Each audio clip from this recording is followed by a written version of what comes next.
Hello out there, Love 52. You know, we are starting our 11th week here together at Love 52. And I think about probably 9 of the weeks, I think, we've been here with the ducks. And, you know, I'm glad they're here.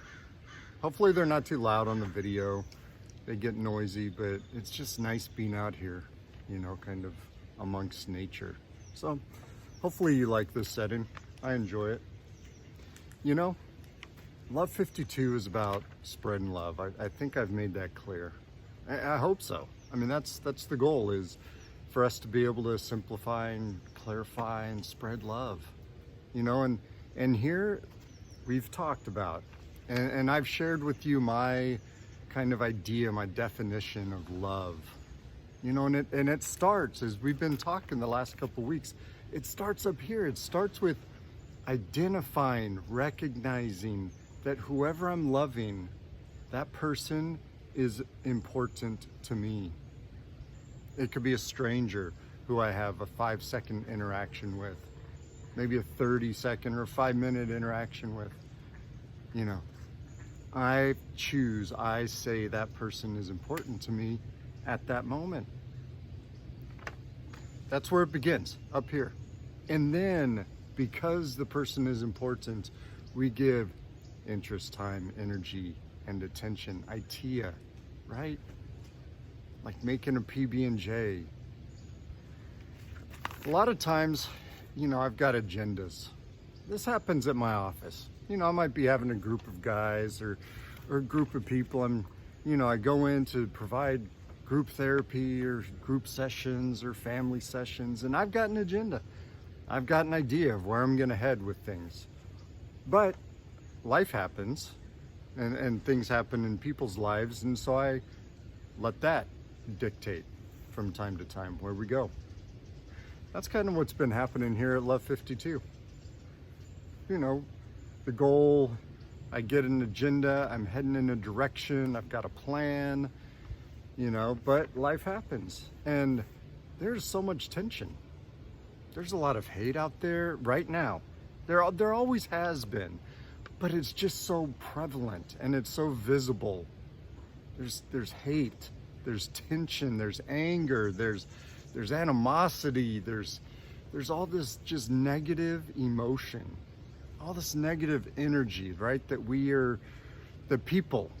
Maybe you aren't, and I'm trying not to, you know, but people are investing their interest, their time, their energy, and their attention in negativity, in negative stuff.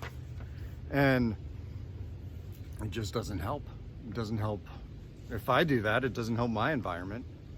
If I invest in anger and negative emotions, it negatively impacts me, and it's going to negatively impact those in my environment. Be it my family members, friends, people I see at the office, out on the streets, it's gonna perpetuate whatever negative emotions they have. And so, you know, instead of talking about loving ourselves and giving examples of that today, we're gonna continue to talk about loving others and just the power of love. And I'm going to give you some quotes, and I'm going to read to you a message from someone else. You know, Martin Luther King Jr. cannot be physically present with us today, right? But go online, he's everywhere. Go on your social media, he's being quoted, especially today. It's Monday, it's the 18th of January 2021, Martin Luther King Day. MLK Jr. Day, that's his day, right? And what people talk about when they speak about him, most often what I see out there is about love. And so, you know, I went online, and, you know, I know maybe since it's online, I don't need to, you know, quote sources, but I'm just used to identifying sources. So I'm going to read to you from some quotes from Martin Luther King Jr. that I found on OprahMag.com. I think it was a 22 powerful quotes by MLK Jr. I think that's what it was called. I think that's the article. There were 22 quotes, powerful quotes, I think. And I picked some of those to share with you. You know, we talk about interest in the person, time, energy, and attention. We talk about doing that because we can identify that people are important. You know, they're significant, they're valuable. And it's not they're important because they're not important enough. No, it's they are important, period. They are significant, period. There's no checklist. You have to meet a certain number of checklists to be important enough or significant enough. There isn't that. You're important. No matter what. You're important. I'm important. People in your life, people in your neighborhood, people in your environment, people at your work, people on the street. Important, significant, valuable. So, one of the quotes, love is the greatest force in the universe. It is the heartbeat of the moral cosmos. He who loves is a participant in the being of God. Talk about powerful. Love. Darkness cannot drive out darkness. Only light can do that.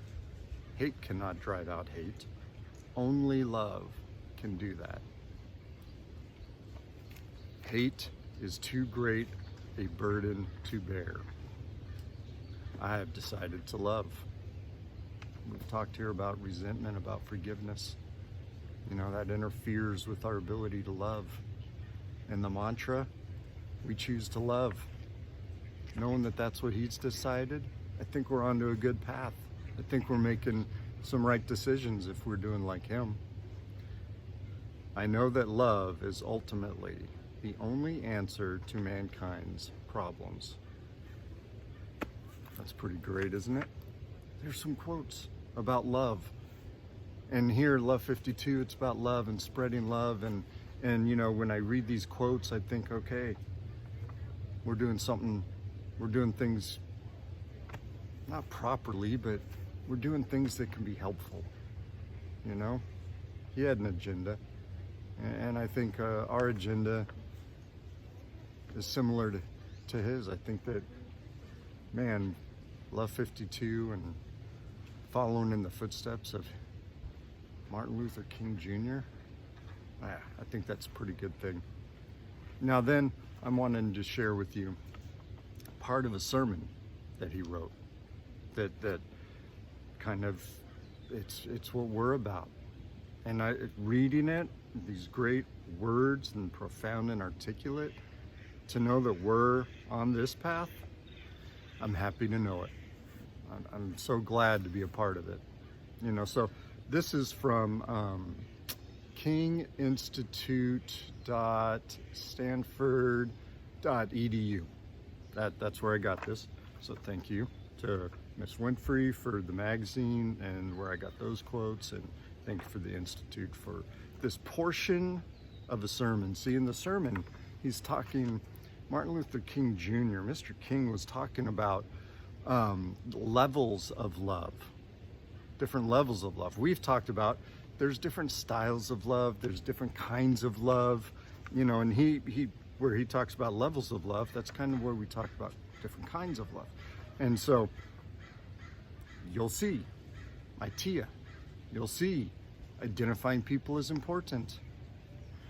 Now there's the sermon, he talked about these different levels, and you'll see me identify, you know, I'll let you know what number he was identifying.